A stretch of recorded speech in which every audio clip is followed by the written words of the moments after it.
हमारी आदिवासी संस्कृति का जीवंत अधिष्ठान बनेगा। इस संग्रहालय में सिद्धू कान्हू से लेकर पोटोहो तक, तेलंगा खड़िया से लेकर गया मुंडा तक, जतरा टाना भगत से लेकर दीवा किसुन तक अनेक जनजातीय वीरों की प्रतिमाएं यहां है ही। उनकी जीवन गाथा के बारे में भी विस्तार से बताया गया है। साथियों, इसके अलावा देश के अलग अलग राज्यों में ऐसे ही 9 और म्यूजियम पर तेजी से काम हो रहा है। बहुत जल्द गुजरात के राजपीपला में, आंध्र प्रदेश के लंबा सिंगी में, छत्तीसगढ़ के रायपुर में, केरला के कोझिकोड में, मध्य प्रदेश के छिंदवाड़ा में, तेलंगाना के हैदराबाद में, मणिपुर के तामेंगलोंग में, मिजोरम के केलसी में, गोवा के पोंडा में हम इन म्यूजियम को साकार स्वरूप देते हुए हम अपनी आंखों से देखेंगे। इन म्यूजियम से न केवल देश की नई पीढ़ी आदिवासी इतिहास के गौरव से परिचित होगी, बल्कि इनसे इन क्षेत्रों में पर्यटन को भी नई गति मिलेगी। ये म्यूजियम आदिवासी समाज के गीत, संगीत, कला, कौशल, पीढ़ी दर पीढ़ी चले आ रहे हैंडीक्राफ्ट और शिल्प, इन सभी विरासतों का संरक्षण भी करेंगे, संवर्धन भी करेंगे। साथियों, भगवान बिरसा मुंडा ने, हमारे अनेकानेक आदिवासी सेनानियों ने देश की आजादी के लिए अपने प्राणों की आहुति दी थी, लेकिन उनके लिए आजादी के स्वराज के मायने क्या थे? भारत की सत्ता, भारत के निर्णय लेने की अधिकार शक्ति भारत के लोगों के पास आए, ये स्वाधीनता संग्राम का एक स्वाभाविक लक्ष्य था। लेकिन साथ ही धरती आबा की लड़ाई उस सोच के खिलाफ भी थी जो भारत की आदिवासी समाज की पहचान को मिटाना चाहती थी। आधुनिकता के नाम पर विविधता पर हमला, प्राचीन पहचान और प्रकृति से छेड़छाड़, भगवान बिरसा मुंडा जानते थे कि ये समाज के कल्याण का रास्ता नहीं है। वे आधुनिक शिक्षा के पक्षधर थे, वो बदलावों की वकालत करते थे। उन्होंने अपने ही समाज की कुरीतियों के, कमियों के खिलाफ बोलने का साहस भी दिखाया। अशिक्षा, नशा, भेदभाव, इन सब के खिलाफ उन्होंने अभियान चलाया। समाज के कितने ही युवाओं को जागरूक किया। नैतिक मूल्यों और सकारात्मक सोच की ही यह ताकत थी जिसने जनजातीय समाज के भीतर एक नई ऊर्जा फूंक दी थी। जो विदेशी हमारे आदिवासी समाज को, मुंडा भाइयों बहनों को पिछड़ा मानते थे, अपनी सत्ता के आगे उन्हें कमजोर समझते थे, उसी विदेशी सत्ता को भगवान बिरसा मुंडा और मुंडा समाज ने घुटनों पर ला दिया। ये लड़ाई जड़ जंगल जमीन की थी, आदिवासी समाज की पहचान और भारत की आजादी की थी। और ये इतनी ताकतवर इसलिए थी क्योंकि भगवान बिरसा ने समाज को बाहरी दुश्मनों के साथ साथ भीतर की कमजोरियों से लड़ना भी सिखाया था। इसलिए मैं समझता हूं जनजातीय गौरव दिवस समाज को सशक्त करने के इस महायज्ञ को याद करने का भी अवसर है, बार बार याद करने का अवसर है। साथियों, भगवान बिरसा मुंडा का उलगुलान जीत हार के तात्कालिक फैसलों तक सीमित इतिहास का सामान्य संग्राम नहीं था। उलगुलान आने वाले सैकड़ों वर्षों को प्रेरणा देने वाली घटना थी। भगवान बिरसा ने समाज के लिए जीवन दिया, अपनी संस्कृति, अपने देश के लिए अपने प्राणों का परित्याग किया।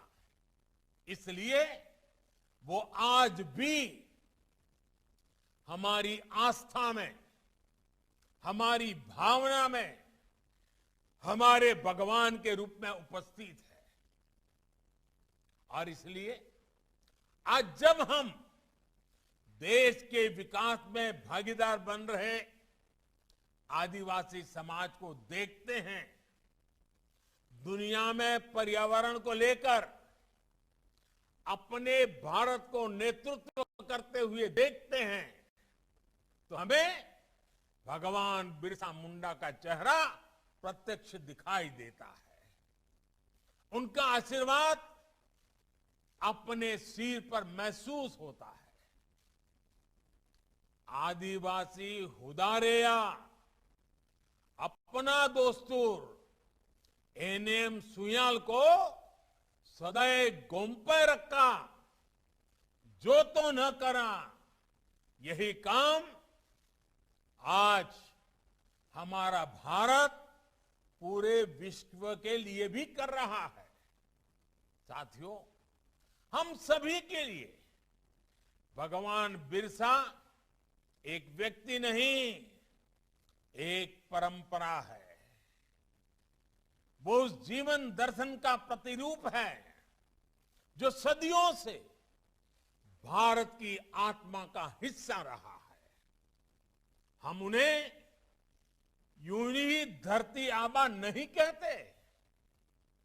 जिस समय हमारे राष्ट्रपिता महात्मा गांधी दक्षिण अफ्रीका में रंग भेद के खिलाफ मानवता की आवाज बन रहे थे, लगभग उसी समय भारत में बिरसा मुंडा गुलामी के खिलाफ एक लड़ाई का अध्याय लिख चुके थे।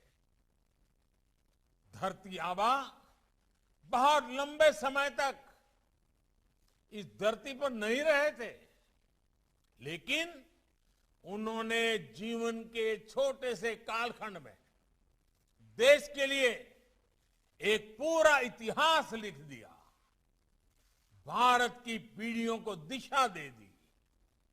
आजादी के अमृत महोत्सव में आज देश इतिहास के ऐसे ही अनगिनत पृष्ठों को फिर से पुनर्जीवित कर रहा है, जिन्हें बीते दशकों में भुला दिया गया था। इस देश की आजादी में ऐसे कितने ही सेनानियों का त्याग और बलिदान शामिल है, जिन्हें वो पहचान नहीं मिली जो मिलनी चाहिए थी। हम अपने स्वाधीनता संग्राम के उस दौर को अगर देखें तो शायद ही ऐसा कोई कालखंड हो जब देश के अलग अलग हिस्सों में कोई न कोई आदिवासी क्रांति नहीं चल रही हो।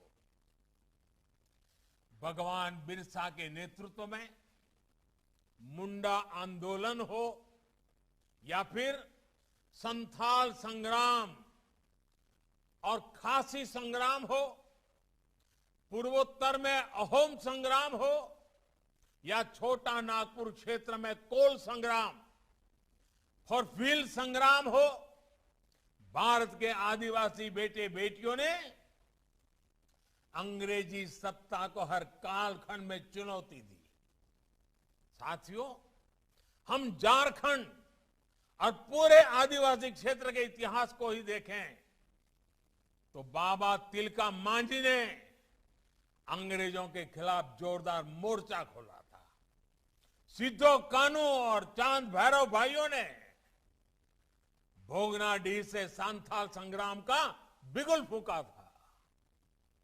तेलंगा खड़िया, शेख भिखारी और गणपत राय जैसे सेनानी, उमराव सिंह टिकैत, विश्वनाथ सहदेव, नीलांबर पीतांबर जैसे वीर, नारायण सिंह, उत्तरा उरांव, जादव नाना, रानी घाइडिल्यो और राजमोहिनी देवी जैसे नायक नायिकाएं, ऐसे कितने ही स्वतंत्रता सेनानी थे जिन्होंने अपना सब कुछ बलिदान कर आजादी की लड़ाई को आगे बढ़ाया।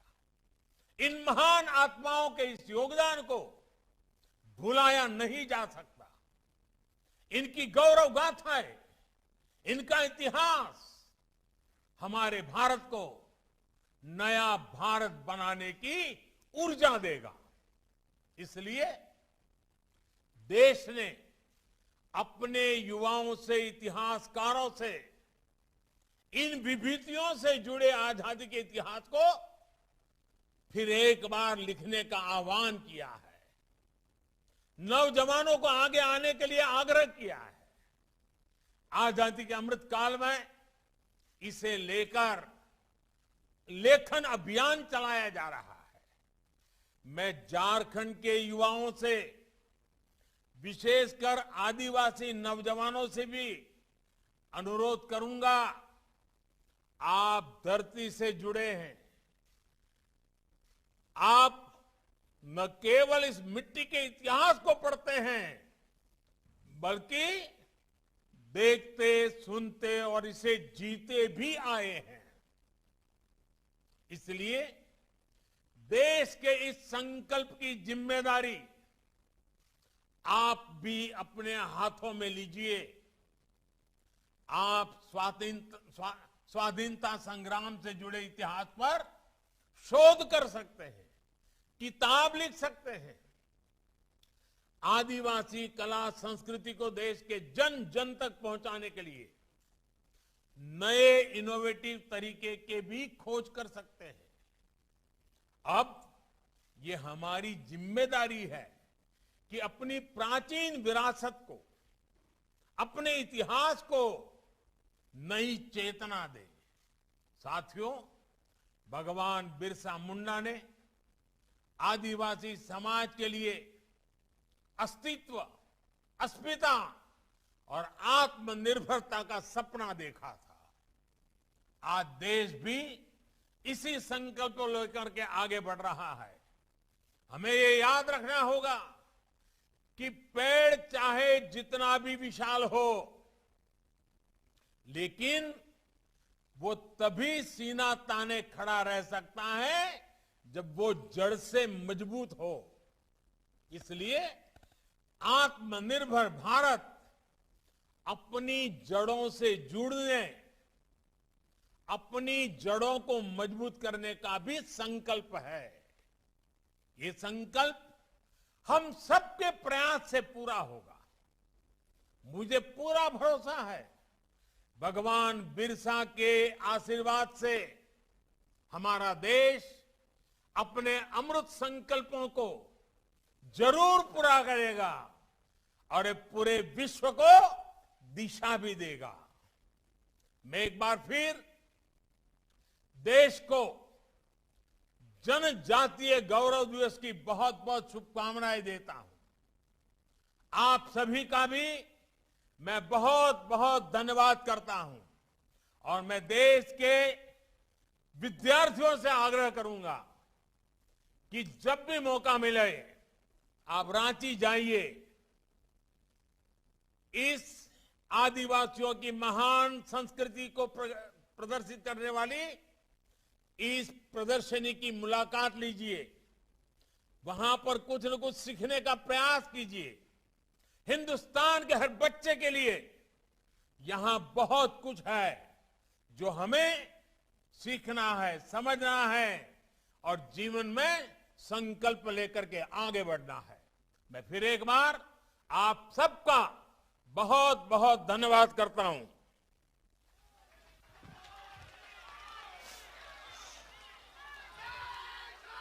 बहुत बहुत आभार व्यक्त करती हूँ आदरणीय माननीय प्रधानमंत्री महोदय का।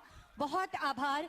बिरसा मुंडा की जयंती 15 नवंबर को जनजातीय गौरव दिवस के रूप में उद्घोषित करने हेतु। साथियों, ये कदम यहां से उठकर यहीं थमेंगे नहीं। स्वतंत्रता सेनानियों की गौरव गाथा को आगे बढ़ाने का ये शानदार सा काम, बेमिसाल सा काम निरंतर चलता रहेगा। इसी गहराते संकल्प के साथ आज के कार्यक्रम के अंतिम पड़ाव पर सादर निवेदन करना चाहती हूँ माननीय मंत्री जनजातीय कार्य मंत्रालय भारत सरकार आदरणीय श्री अर्जुन मुंडा महोदय से धन्यवाद ज्ञापन हेतु।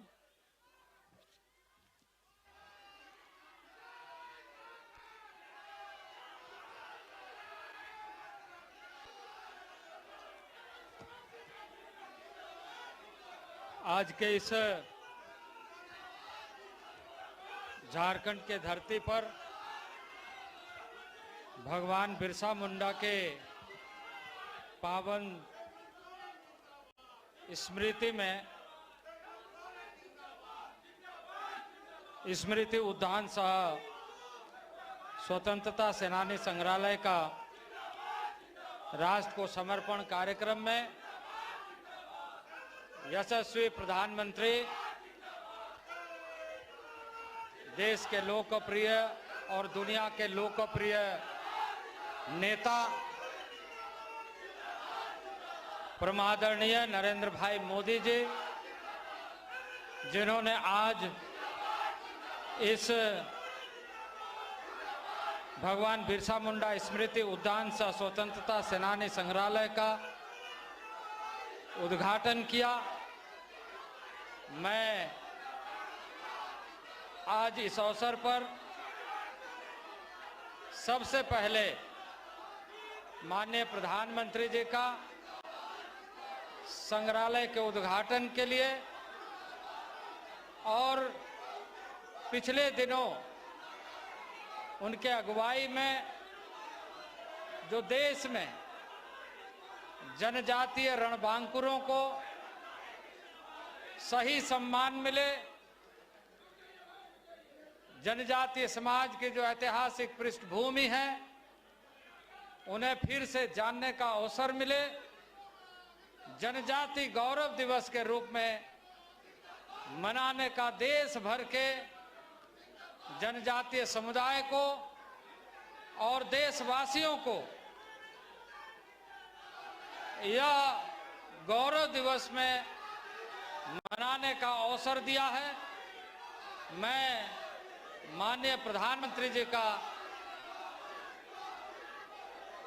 सबसे पहले आभार व्यक्त करता हूं कि उन्होंने ऐसा अवसर जिसका हम सबको गर्व महसूस हो रहा है और जिन बातों का उल्लेख उन्होंने अपने भावों में अभिव्यक्त किया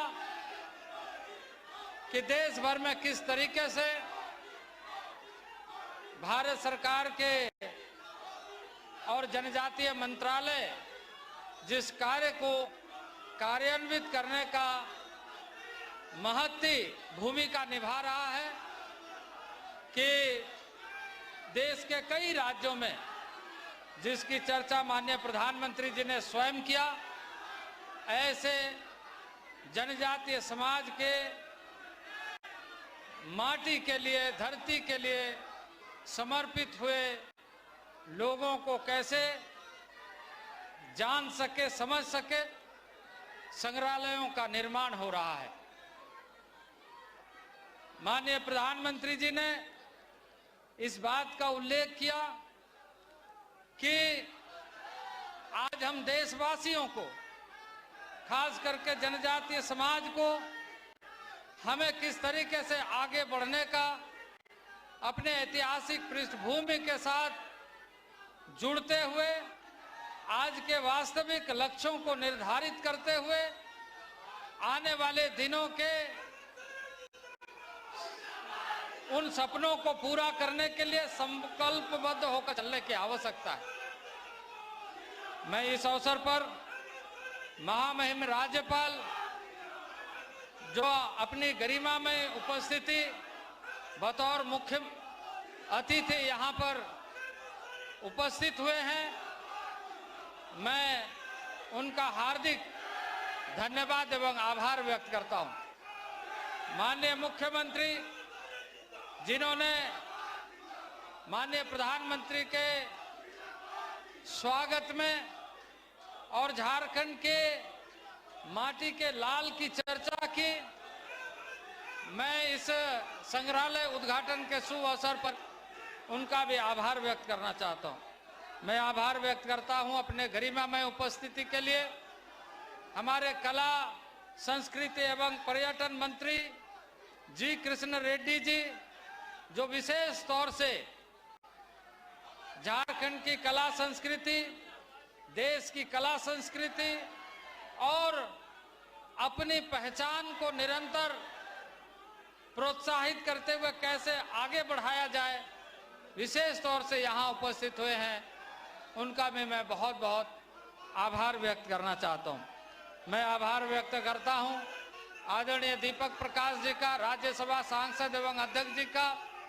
मैं आभार व्यक्त करना चाहता हूँ हमारे राज्य के माननीय मंत्री चंपाई सोरेन जी का।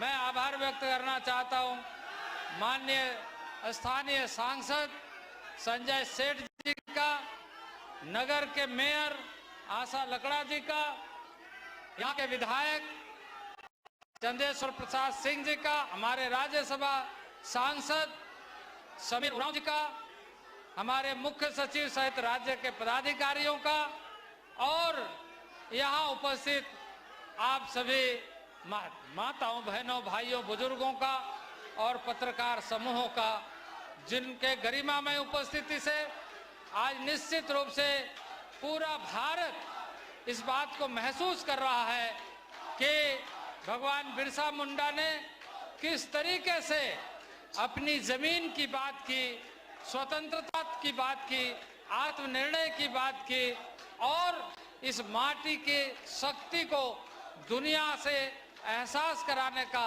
अंग्रेजी हुकूमत के साथ लड़ते हुए इतिहास बनाने का काम किया। माननीय प्रधानमंत्री जी ने जो झारखंड के और देश के ऐसे महान जनजाति स्वतंत्रता सेनानी सहित ऐसे विभिन्न समय में लगातार संग्राम करते हुए अपने को समर्पित करने वाले रणबांकुरों की चर्चा की, हम सब सुने और यह हमारे लिए बहुत आवश्यक है कि हम यहाँ से पाथेय के रूप में यह लेकर चले कि जिन रणबांकुरों ने इस देश में आहुति देकर हमें यह अवसर दिया है कि आजादी का अमृत महोत्सव हम सब मना रहे हैं, उस अमृत महोत्सव को जहां चार चांद जनजाति गौरव दिवस के रूप में बल्कि आत्मनिर्भर भारत बनाने का संकल्प को हम सब मिलकर के पूरा करने का लक्ष्य को सुनिश्चित करें। इन्हीं आह्वान के साथ मैं पुनः माननीय प्रधानमंत्री जी का, माननीय राज्यपाल महोदय का, मुख्य मंत्री महोदय का, माननीय मंत्री भारत सरकार का और राज्य सरकार के मंत्री सहित सांसद एवं विधायक एवं सभी जनप्रतिनिधियों का बहुत बहुत आभार व्यक्त करता हूं। बहुत बहुत धन्यवाद।